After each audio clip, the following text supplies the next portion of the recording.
Yo, what is going on, everybody? It's your boy Gripper back here with another video for you guys today.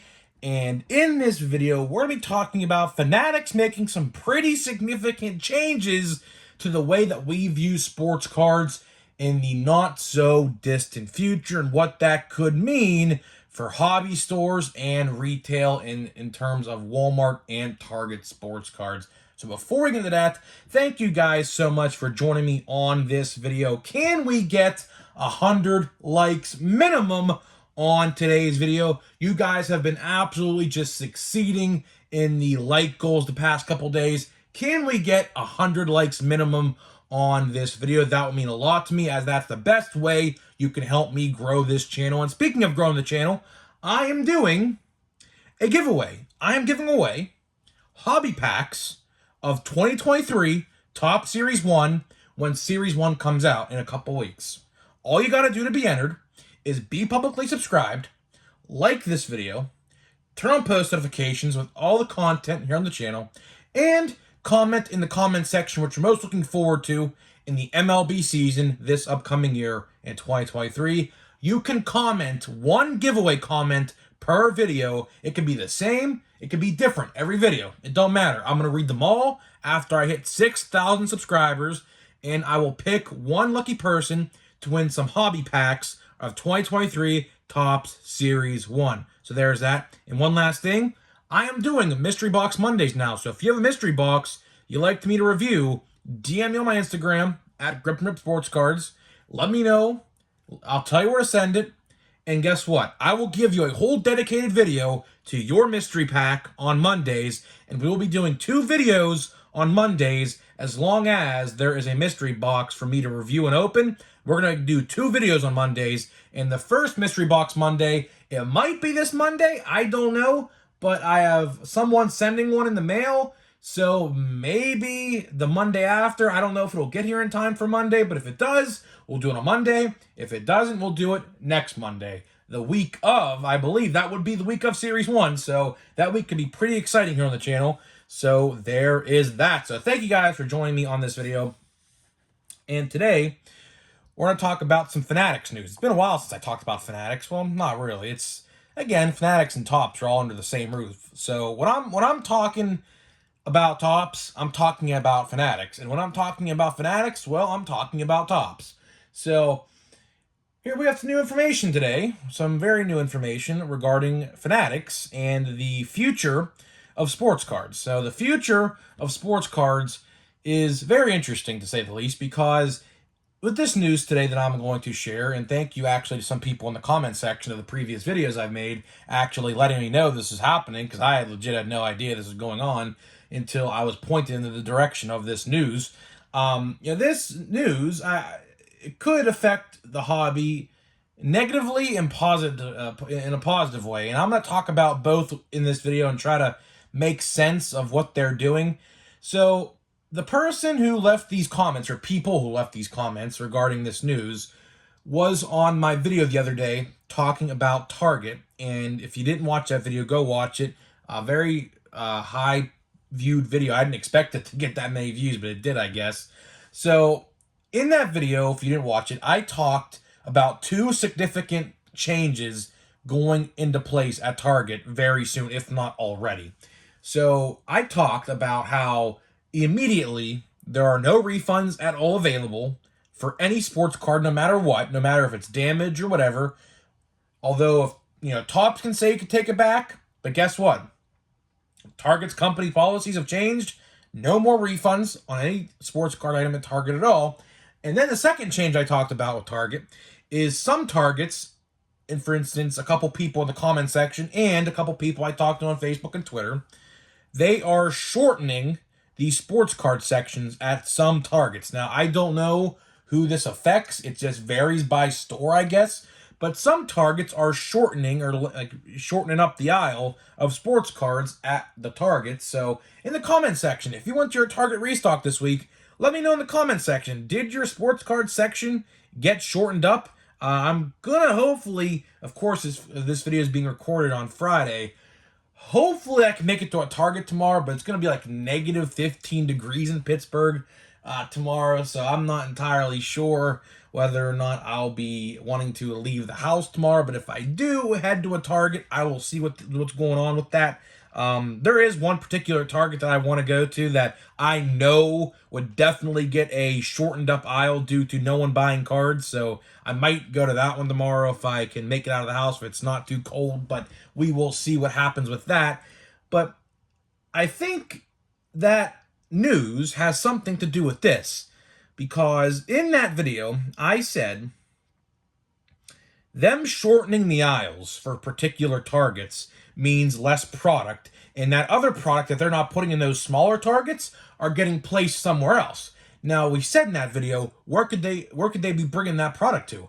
Could they be putting it in different targets, like in bigger cities, like let's say a New York City, a Orlando, Florida, a Dallas, Texas, a Los Angeles, California, places like that, where you can't go to a restock, and if you're not at that restock, you're not going to get any cards, because by the time you're there, they're all bought up by how many collectors, which I can't believe in 2023 people still stand in line for sports cards. I hate to break it to you, but if you're one of those people, I mean, what are you doing? Like, seriously, what are you doing? You can buy anything you ever wanted on Target and or Walmart.com. Speaking of Target.com, forgot to mention this. If you want some Series 1, go pre-order some blaster boxes right now on Target.com, retail price. Seemingly, they're only $25 for now. If that changes or not, I don't know. But I know there's a price hike coming. Don't know when, but for now, they're still $25. So if you want to get some pre-orders of some blaster boxes on Series 1, go to Target right now and pre-order them. They do say they are shipping on the Series 1 release day, which I find weird because retail is not supposed to come out until the 28th. Target claims they're coming out on the 15th, so we will see about that. But getting back to the topic at hand, and yes, I did pre-order one blaster box. I know I said I wasn't buying any retail, but just for the background sake of things, I wanted one blaster box just to put in the artwork in the background. So that's why I bought it. I'm not going to open it unless later down the road where maybe like a channel members only video or something, I do that. But for the time being, we're not going to open one. But getting to the topic back at hand with Fanatics making a huge change. So Fanatics just announced, and this is a pretty big change, and I'll tell you why. Every major news outlet that covers this sort of stuff, like I'm talking all of the major news networks in America are covering this, so this is pretty big. They are going to be starting to do live stream sales of sports cards going forward. Now, what does that mean for hobby stores and Walmarts and Targets? I'll let you know in a little bit. But here's what I think about this. So, Fanatics going to be live streaming cards sales going forward. They did not specify what they would be selling. I'm assuming it'd be different every live stream, of course. Of course, as you guys know, Fanatics do have the licensing to Topps products and Topps baseball products and everything else Topps product related, like Star Wars cards and F1 racing cards and things like that. But this is pretty significant. I'm not going to lie to you guys.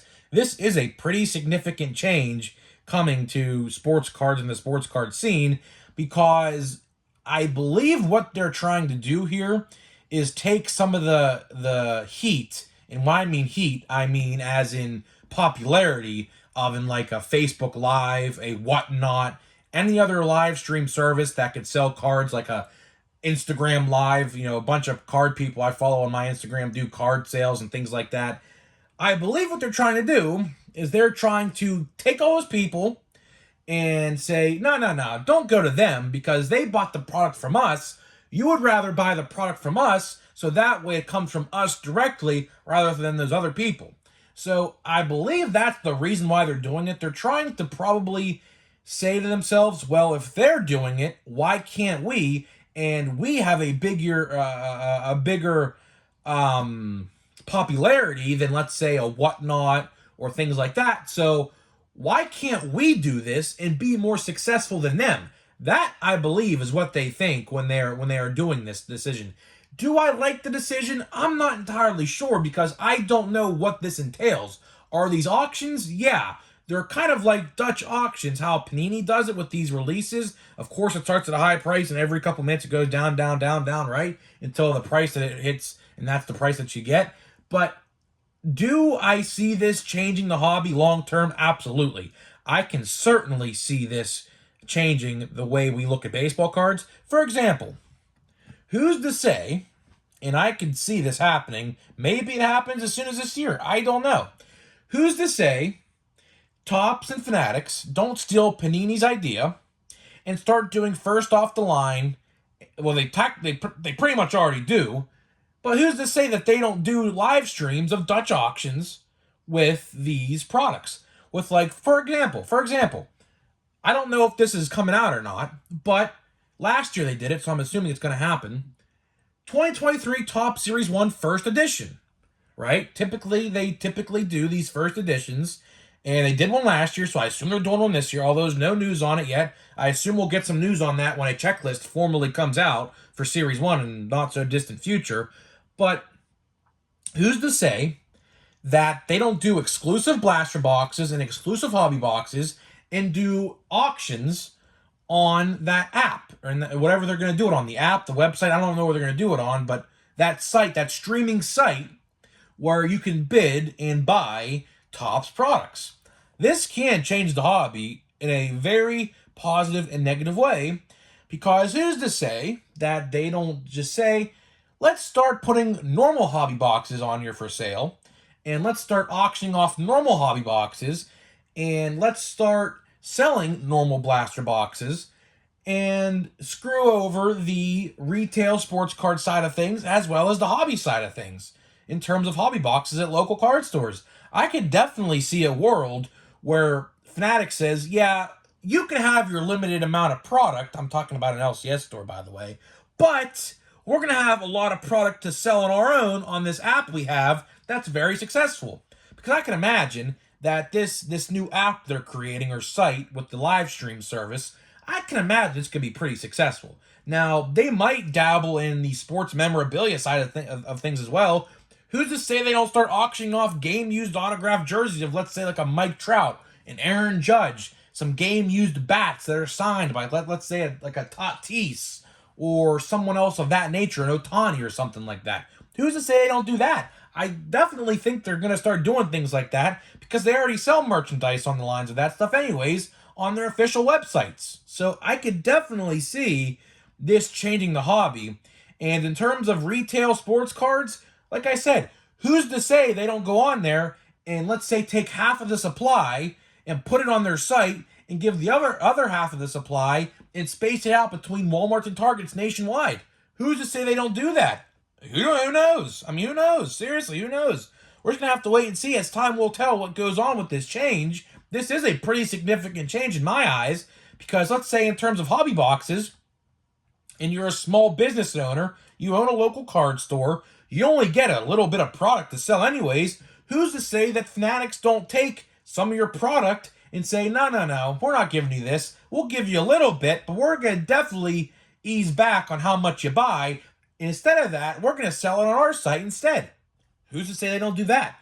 So I could definitely see this affecting the hobby short-term and long-term with both sides of things. I don't know how bad it's going to get. Obviously, whenever a big corporation like Fanatics takes over a small business, as in like a local card store, it's always a bad thing to see that happen. But of course, you knew this was going to happen after how successful Whatnot streamers are, and Facebook card streamers are, and Instagram. You knew Fanatics was going to get into this somehow, in some way, eventually. You knew this was going to happen. It was only a matter of time. And with Topps baseball leading the forefront for now, and then you got to realize in 2 years from now, we're going to be seeing football and basketball cards with the Topps logo on them. So who's to say same thing goes on with there? How about if they do first off the line, whatever edition blaster boxes that, let's say, are maybe a little more expensive than a normal blaster box. Let's say maybe $40 or so dollars. Who's to say they don't do that? They do them with Panini. Who's to say Topps don't dabble in that adventure now with this new streaming site that they're going to be doing with Fanatics? I could definitely see it. like I said, we're just going to have to wait and see what happens. This is brand new news. I don't know if they said a time stamp for when this live stream platform is going to go live. I assume within the next 6 months, probably even sooner than that, because if they're announcing it now, it's certainly coming on the horizon. I can imagine probably within the next 2 to 3 months, honestly, we're going to get some more information, if not sooner, about this new streaming platform. So, at the end of the day, does it affect hobby stores? Oh, absolutely. Because like I said, with this new service, I could definitely see them buying off of local card stores and selling it on this platform. And who's to say maybe you can't get something cheaper? I mean, I don't know if the asking price, this whole bidding situation, maybe you can get a blaster or a blaster box or a hobby box cheaper than what you'd normally get at a store like a Walmart or Target or a hobby store with this new app. I don't know. Of course, the starting price will probably be around somewhere around the average price that you'd probably get one at a store anyways. But who's to say you don't save a couple bucks doing this? Who knows? I mean, seriously. I mean, they're really just essentially taking eBay and all the other places that sell sports cards and saying, you know what? We can do it better because we're the ones that are producing these sports cards anyways. And that's the end of the story, really. Do I think this is good for the hobby in a sense? I mean, we just gotta wait and see. I can't give you a yes or no answer yet because, well, we just have to see what these details are. We know nothing right now. They literally said nothing about it except that they're doing it. So I can't really give you an honest and truthful opinion on it until we see how this actually works. Until we see how it actually works, and then I can give you my formal opinion on it. But until then, we're just going to have to speculate and see what actually happens in the not-so-distant future, probably within the next 2 to 3 months. I guarantee you they'll be selling some Series 1 or some maybe Heritage or something like that on there. So do I think I will maybe dabble in some auctions on Fanatics? Gotta see. Maybe in some sports memorabilia I will, but I don't know if I would ever do auctions in terms of sports cards. It just all depends, I guess. Now, I don't know, like I said, where they're even going to get these sports cards even from. Are people going to send them in to Fanatics? I'm starting to think what's going to happen here is if you want your card auctioned off, you could send it into Fanatics and have them auction it off for you at an auction. I'm starting to think that's what it's like. Maybe they'll sell some hobby boxes on there. I assume they're going to. I just don't know. Just gotta wait and see. So that's pretty much all the news we have in this video. A little bit of a shorter video as it's only 17 minutes long. Of course, you guys like to know now, I like to do 25 plus minute long videos because honestly, I like to give you my full-fledged, honest, truthful opinion about things. So that's pretty much all I have for you in this video. It's just a really weird news article that broke. I didn't expect it to break this soon, but I knew it was coming. I definitely had an idea that something on the lines of this was going to happen eventually because you see Panini doing it, you see Whatnot doing it, you see eBay, Facebook, Instagram, anywhere that can live stream, YouTube even, you see people doing like these auctions, like these consignment auctions, these auctions on Instagram, all over the place. So it was only a matter of time before Fanatics said, yeah, we're going to take some of that business away from you guys while we actually take the good product and the product that actually we make and sell it directly through here rather than you buying it and you selling it. So I don't know what to think about it. Do I think it will negatively affect the hobby long term anyways? Absolutely, because it may seem like a good idea now, right? It may seem like a good idea now, but over time, things evolve. Evolution, right? So I could definitely see a world where they start to get a little greedy over there and start to, sell more things and take more away from like local card stores and things like that. I can definitely see a world where that happens, but again, we just got to wait and see. It's not going to happen overnight, so we just got to wait and see what actually happens. Do I see myself participating in some of these auctions for sports cards and like maybe signed memorabilia? If the price is right, sure, but typically with auctions, I tend to stay away from those. I will do eBay time to time on like lower end cards, like no more than $25, $30 cards.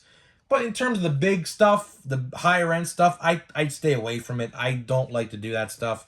because I never win, and I'm always too stingy with my money. I never like put the correct amount like I think would be uh, acceptable to win. I always get outbid. Sometimes by 10 cents, like the other day.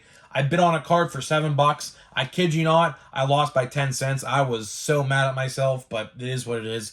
I think it was a McCutcheon card of some sort. As you guys know, I am starting to PC McCutcheon again because he's on the Pirates. So that's pretty much all I have for you. So today we're going to be opening Archives Hobby Box, and there goes all my boxes. I knew that was going to happen. Let me just put those back like that. There you go. So let's see. I think there's a box topper in here. I didn't open this yet. I just took the wrapper off. And we do have a box topper of Fernando Tatis Jr. I spoke about him a couple minutes ago. That's pretty cool. I like that. I wish it was autographed. But I actually do have a Tatis autographed bat for you guys who didn't know and wanted to know, if any of you guys did want to know that. I do have a Tatis autographed bat I got from Christmas in 2021. So we're going to open 2 packs of this today. I really like the 87 design on that. It's really cool. But speaking of, this will be the last hobby box we open because if my math's correct, today is the 4th when you're watching this video. 24 packs, 2 packs a day, that's 12 days. That leads us to Series 1 coming out. So I will actually not even have the chance to finish this. Well, I'll probably open like 4 packs in one video if I have to. But that's it. Like, we're right there on Series 1. And there goes all the boxes on my thing. After this box, we're right there in Series 1. How much Series 1 do I plan on buying? Not entirely sure. I am probably going to buy at least 2 hobby boxes and probably a couple jumbo packs on the first day. That's pretty much it. So here's some Series 1. I don't know how hard these are going to be to open. I feel like these are going to be pretty hard to open. And they are. Hold on, guys. There we go. Let's see what we got. First card of the box is pretty good. It's Seiya Suzuki. So I pretty much have every Seiya Suzuki rookie card, essentially. Rhys Hoskins, the DJ LeMahieu. These cards are all different designs if you guys don't open Archives. Paul Goldschmidt, we got John Smoltz in the 87s, our Lucas Giolito. There's Wander Franco and Edward Cabrera. So 3 decent rookie cards in that pack. Not a bad pack. I'm going to be honest with you guys with the whole Archives thing. I really wish they didn't do 87 cards this year in Archives because, as you guys know, the flagship release, there were 87 cards, and we got silver packs with 87 cards in them. So I'm not a big fan of that. I really wish they would have chose a different design, a different design other than the 87 design. But I guess it is what it is, I guess. You can't have everything in the world that you want, right? So there is that. And I knocked over all my boxes again. I'm just gonna have to leave them there like that until the video's over because they're just not gonna stand up. So let's see the second pack, see what they have to offer. You do get 2 on-card autographs in this box. Now I don't know what's gonna happen. They're typically with these you get old timers autographs, so I don't expect anything that good. Carlos Correa, there's Ozzie Albies. We got Ken Griffey Jr. That'd be pretty cool to get a Ken Griffey Jr. autograph, wouldn't it be? How about that? Ozzie Smith. Oh, well, Travis Ishikawa. I remember him. I do remember him. Travis Ishikawa. Now, I do remember him. Was he a Pirate? I think he was actually a Pirate at one point. Does it say on the back here? Yeah. See, look. Pirates. I knew it. So he was a Pirate. You know what? I'll take it, because I had a feeling. What year did he play for the Pirates? Let me see. He played in 2014. That's right. That's right. He was our first baseman. That is right. Okay. So of course he was an outfielder, but he played first base with the Pirates for a couple games. I remember that. I was actually at one of the games where he played first base, because that's how I remember that. So that's actually not bad. Lou Gehrig, Chipper Jones. So we did get 1 autograph already, which I don't know what it is with these autographs coming out of the first stack of packs, the last couple boxes. But Travis Ishikawa, I knew I remembered that name somewhere, and I'm glad that I remembered that. It's been literally 10 years almost since he played with the Pirates, but I had a feeling he did play with them because I remembered that name. So guys, Let me know what you think about Fanatics making this huge change. Are you a fan of it? Are you going to participate in any auctions that they do? If so, let me know, and I'll see you guys in the next video.